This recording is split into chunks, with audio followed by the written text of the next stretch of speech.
হরে কৃষ্ণ। আজ 31শে জ্যৈষ্ঠ 1431 ও 15ই জুন 2024 শুক্রবার। আজ আমি শ্রীমদ্ ভাগবতম পাঠ করছি। আজ অত্যন্ত আনন্দের সঙ্গে ঘোষণা করছি যে আজ আমি শুরু করছি শ্রীমদ্ ভাগবতমের তৃতীয় স্কন্দের প্রথম অধ্যায় বিদুরের প্রশ্নের শ্লোক 1 থেকে 8। আমরা ধীরে ধীরে প্রথম স্কন্দ শেষ করে দ্বিতীয় স্কন্দ শেষ করে এখন চলে এসেছি তৃতীয় স্কন্দে। আমার সকল ভক্তিমতী মা ও ভক্তবৃন্দের কাছে আমার বিনীত প্রার্থনা, আপনারা এই জীবনের পূর্ণতা ইউটিউব চ্যানেলটিকে সাবস্ক্রাইব করে লাইক কমেন্ট শেয়ার করে অডিওগুলি অনেক দূর পৌঁছে যেতে সহযোগিতা করবেন, যাতে করে আমি শ্রীমদ্ ভাগবতমের 18 স্কন্দ পর্যন্ত পাঠ করে আপনাদের শ্রবণ করাতে পারি। এটি আমার মানব জীবনের একমাত্র উদ্দেশ্য। তাহলে অত্যন্ত আনন্দের সাথে আমরা শুরু করব তৃতীয় স্কন্দ, প্রথম অধ্যায় বিদুরের প্রশ্নের শ্লোক 1। নারায়ণ হে নারায়ণ ভবভয়হরণম নারায়ণ।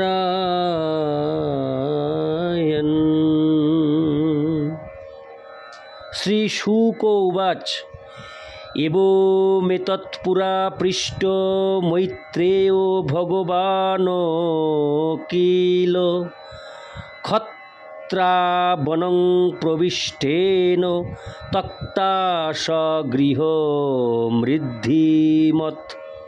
অনুবাদ: শ্রী শুকদেব গোস্বামী বললেন, মহান ভগবত ভক্ত বিদুর তার সমৃদ্ধিশালী গৃহ ত্যাগপূর্বক বনে প্রবেশ করে ভগবৎ কৃপামূর্তি ঋষি মৈত্রেয়কে এই প্রশ্ন করেছিলেন। ইতি শ্লোক 1। শ্লোক 2। যদ্দা অং মন্ত্র কৃদ্য ভগবান অখিলেশ্বর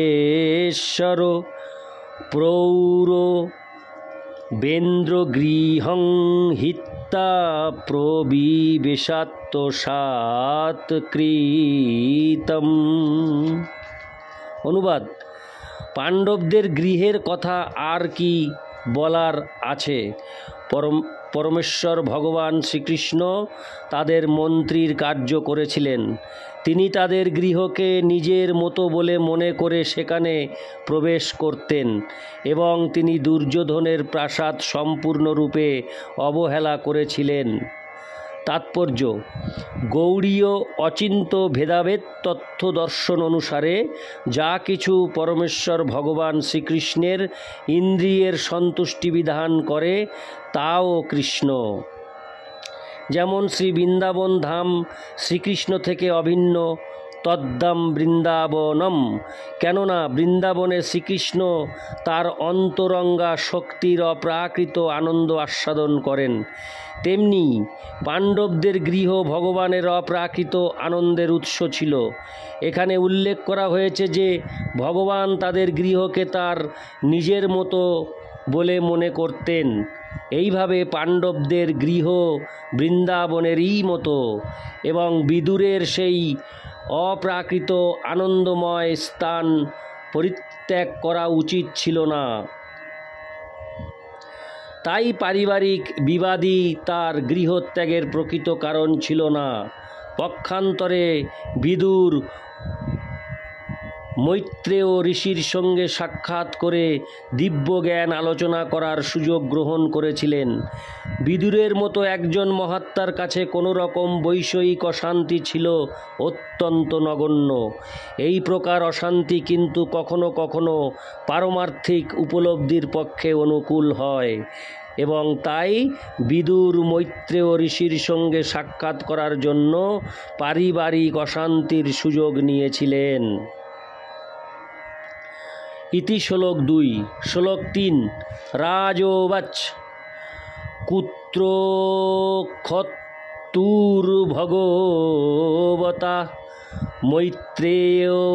মৈত্রেয়েনাশ সঙ্গম কদা বা সহ সংবাদ এতদ্বর্ণয় ন প্রভো। অনুবাদ: শুকদেব গোস্বামীকে মহারাজ জিজ্ঞাসা করলেন, কোথায় এবং কখন মহাত্মা বিদুরের সঙ্গে মহাভাগবত মৈত্রেয় ঋষির সাক্ষাৎ হয়েছিল এবং তাদের মধ্যে কি আলোচনা হয়েছিল। হে প্রভু, দয়া করে আপনি তা আমাদের কাছে বর্ণনা করুন। তাৎপর্য: ঠিক যেমন শৌনক ঋষি সূত গোস্বামীকে প্রশ্ন করেছিলেন এবং সূত গোস্বামী উত্তর দিয়েছিলেন, তেমনি ছিল শুকদেব গোস্বামী মহারাজ পরীক্ষিতের প্রশ্নসমূহের উত্তর দিয়েছিলেন। দুজন মহাত্মার মধ্যে যে তাৎপর্যপূর্ণ আলোচনা হয়েছিল তা জানবার জন্য মহারাজ অত্যন্ত উৎকণ্ঠিত হয়েছিলেন। ইতি শ্লোক 3। শ্লোক 4। ন হল্লা পার্থোদয়স্তস্য বিদুর শ্যামলাত্তন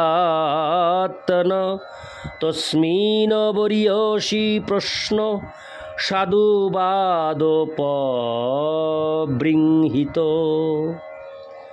অনুবাদ: মহাত্মা বিদুর ছিলেন ভগবানের একজন মহান শুদ্ধ ভক্ত এবং তাই ভগবৎ কৃপামূর্তি ঋষি মৈত্রেয়ের কাছে তার প্রশ্নগুলি ছিল অবশ্যই অত্যন্ত তাৎপর্যপূর্ণ, সর্বোচ্চ স্তরের এবং বিজ্ঞজন কর্তৃক অনুমোদিত।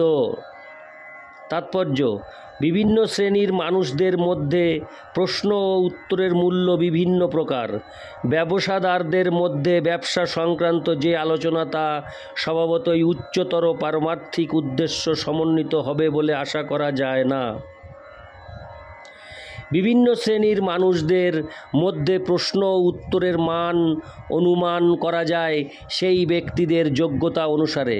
ভগবদ্গীতা হচ্ছে শ্রীকৃষ্ণ ও অর্জুনের মধ্যে আলোচনা, পরমেশ্বর ভগবান ও তার শ্রেষ্ঠ ভক্তের মধ্যে আলোচনা। ভগবান নিজেই স্বীকার করেছেন যে অর্জুন হচ্ছেন তার ভক্ত ও সখা। ভগবদ্গীতা 4:3 এবং তাই যে কোনো বিচক্ষণ ব্যক্তি অনুমান করতে পারেন যে সেই আলোচনার বিষয় ছিল ভক্তিযোগ। প্রকৃতপক্ষে সমগ্র ভগবদ্গীতা হচ্ছে ভক্তিযোগ ভিত্তিক। কর্ম ও কর্মযোগের মধ্যে পার্থক্য রয়েছে। কর্ম হচ্ছে ফল ভোগের নিমিত্ত অনুষ্ঠানকারীর নিয়ন্ত্রিত কর্ম, কিন্তু কর্মযোগ হচ্ছে ভগবানের সন্তুষ্টি বিধানের জন্য ভক্তের কার্যকলাপ। কর্মযোগের ভিত্তি হচ্ছে ভক্তি বা ভগবানের সন্তুষ্টি বিধান, কিন্তু কর্মের ভিত্তি হচ্ছে অনুষ্ঠানকারীর ইন্দ্রিয় তৃপ্তি সাধন। শ্রীমদ্ ভাগবতে নির্দেশ দেওয়া হয়েছে যে কেউ যখন যথার্থ উন্নত পারমার্থিক তত্ত্ব বিষয়ে প্রশ্ন করতে চায় তখন তাকে একজন সদ্গুরুর শরণাপন্ন হতে হবে। সাধারণ মানুষ যার পারমার্থিক বিষয়ে কোনো রকম আগ্রহ নেই তার লোক দেখানো গুরু গ্রহণ করার কোনো প্রয়োজন নেই। একজন শিষ্যরূপে পরীক্ষিত মহারাজ ভগবত তত্ত্ববিজ্ঞান জানবার জন্য ঐকান্তিকভাবে আগ্রহী ছিলেন, আর শুকদেব গোস্বামী ছিলেন তত্ত্বদ্রষ্টা সদ্গুরু। তারা উভয়েই জানতেন যে বিদুর ও মৈত্রেয় ঋষির মধ্যে যে আলোচনা হয়েছিল তার বিষয়বস্তু ছিল অত্যন্ত উন্নত এবং তাই মহারাজ পরীক্ষিত একজন সদ্গুরুর কাছ থেকে সেই বিষয়ে জানবার জন্য অত্যন্ত উৎসাহী হয়েছিলেন। ইতি শ্লোক 4। শ্লোক 5। সুত উবাচ স এব মৃষি বয়োর্জো হয়ং পৃষ্ট রাজ্ঞা পরীক্ষিতা প্রত্যাহ তং সুবহুবিৎ প্রীতাত্ম তা শ্রয়তামিতি শ্রয়তামিতি। আমি আরেকবার পাঠ করছি শ্লোকটি। স এব মৃষি বয়োর্জহয়ং পৃষ্টরাজ্ঞা পরীক্ষিতা প্রত্যাহ তং সুবহুবিধ প্রীতাত্তা শ্রুয়তামিতি। অনুবাদ: সূত গোস্বামী বললেন, মহর্ষি সুখদেব গোস্বামী ছিলেন অত্যন্ত অভিজ্ঞ এবং মহারাজ পরীক্ষিতের প্রতি তিনি অত্যন্ত প্রসন্ন হয়েছিলেন। রাজা কর্তৃক এইভাবে জিজ্ঞাসিত হয়ে তিনি তাকে বলেছিলেন, অনুগ্রহ করে মনোযোগ সহকারে সেই বিষয়ে শ্রবণ করুন। ইতি শ্লোক 5। শ্লোক 6। শ্রী শুক উবাচ যদা তু রাজা সসুতান সাধুন পুষ্ণন্ন ধর্মেণ বিনষ্ট দৃষ্টি ভ্রাতুর্যবিষ্টস্য সুতান বিবন্ধূন প্রবেশ্য লাক্ষা ভবনে দদাহ। অনুবাদ: শ্রী সুখদেব গোস্বামী বললেন, রাজা ধৃতরাষ্ট্র তার অসৎ পুত্রদের পাপবাসনা চরিতার্থ করার প্রচেষ্টার দ্বারা প্রভাবিত হয়ে অন্তর্দৃষ্টিহীন হয়ে পড়েছিল এবং তার ফলে সে তার পিতৃহীন ভ্রাতুষ্পুত্র পাণ্ডবদের যতুগৃহে প্রবেশ করিয়ে দগ্ধ করতে উদ্ধত হয়েছিল। তাৎপর্য: ধৃতরাষ্ট্র ছিল জন্মান্ধ, কিন্তু তার অসৎ পুত্রদের সমর্থন করার জন্য ধর্ম বিষয়ক অন্ধতা তার জড় চক্ষুর অন্ধতা থেকে আরও বড় অন্ধতা। দেহের অন্ধতা মানুষের পারমার্থিক উন্নতিতে বাধা দিতে পারে না, কিন্তু কেউ যখন পারমার্থিক বিষয়ে অন্ধ হয় তখন দৈহিক দিক দিয়ে সম্পূর্ণ সুস্থ হওয়া সত্ত্বেও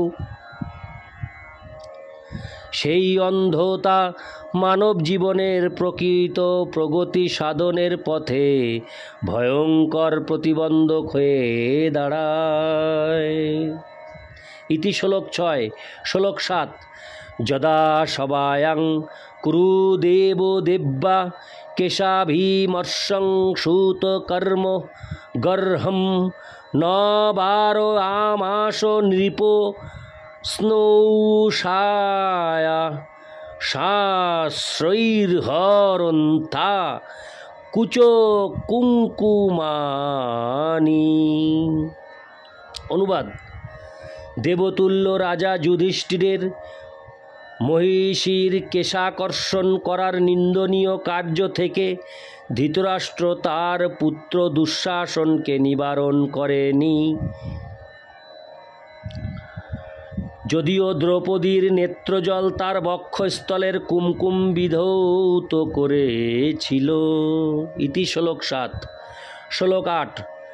দূতে তধর্মেণ জিতস্য সাদ সত্যাবলম্বস্য বনঙ্গতস্য ন যাচোত হদাত সময়েন দায়ং তমোজুষান যদজাত শত্রু। অনুবাদ: অজাতশত্রু যুধিষ্ঠির কপট দ্রুত ক্রীড়ায় অন্যায়ভাবে পরাজিত হয়েছিলেন, কিন্তু যেহেতু তিনি ছিলেন সত্য প্রতিজ্ঞ তাই তিনি বনে গিয়েছিলেন। যথাসময়ে বন থেকে ফিরে এসে তিনি যখন তার রাজ্যের ন্যায়সঙ্গত অংশভাগ ফিরিয়ে দেওয়ার জন্য প্রার্থনা করেন, তখন মোহাচ্ছন্ন ধৃতরাষ্ট্র তাকে প্রত্যাখ্যান করেছিল।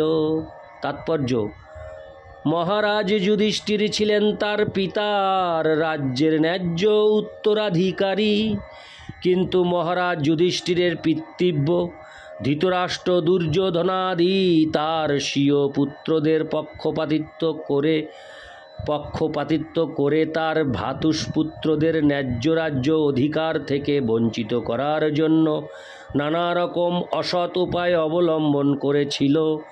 অবশেষে পাণ্ডবেরা 5 ভাইয়ের জন্য কেবল 5টি গ্রাম চেয়েছিলেন, কিন্তু তাও তারা তাদের দিতে অস্বীকার করে।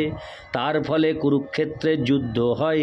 তাই এই যুদ্ধ কৌরব কর্তৃক আয়োজিত হয়েছিল, পাণ্ডব কর্তৃক নয়। ক্ষত্রিয় রূপে পাণ্ডবদের একমাত্র বৃত্তি ছিল রাজ্য শাসন, অন্য আর কোনো বৃত্তি নয়। ব্রাহ্মণ, ক্ষত্রিয় অথবা বৈশ্য কখনো তাদের জীবন ধারণের জন্য কোনো অবস্থাতেই কারোর চাকরি গ্রহণ করেন না। ইতি শ্লোক 8। অসাধারণ মধুময় লাগছে 3য় স্কন্ধ থেকে শুরুর থেকে। তো আপনারা মন দিয়ে শ্রবণ করবেন, ভগবানের অপার কৃপা লাভ করবেন। এবং আমি একটি ক্ষুদ্র প্রয়াস আপনাদের কাছে বলছি, আমার এই অনুরোধটি আপনারা সবাই রাখবেন।